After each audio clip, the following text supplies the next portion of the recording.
All right, the man on my screen is Nemesio Ruben Oseguera. He was born on the 17th of July 1966. He was born on Aguililla, Michoacan, Mexico.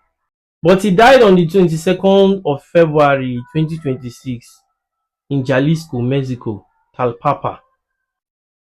But this is the main story. This man is the biggest drug trafficker, the biggest drug cartel in the whole of Mexico, and he was even bigger than the drug lord in the whole of Latin and South America. Now, this is how his story goes. He was popularly called El Mencho, El Matazetas, Don Nemesio. He was also called El Sinol de los Galos. Alright, this is the story. He was born into poverty and he grew avocados. But when he during his primary education, he left because of no funds to continue his education. He left and traveled to the United States. This is the place he started his drug trafficking and joined a drug cartel.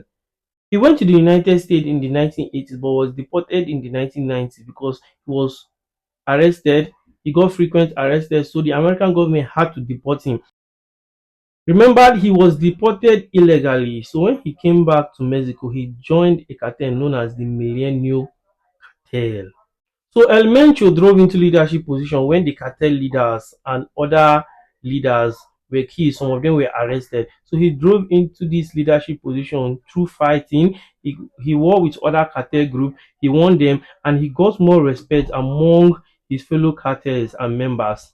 Now this is where it got serious. He formed the Jalisco New Generation Cartel, which was the greatest cartel Mexico have ever recorded because they were mostly filled with Gen Z generation.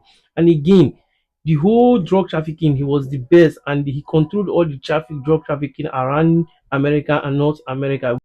He was so big that he was considered the biggest drug lord in the world before he was killed on the 22nd of February. And the American placed a wanted notice that anybody that have any intelligence or his whereabouts will be given up to 15 to 300 million. And most people believe that he lived in the rural areas of Mexican City, covered and controlled by him and protected by all his Jalisco New Generation cartel, which were heavily armed before he was killed by the National Guard.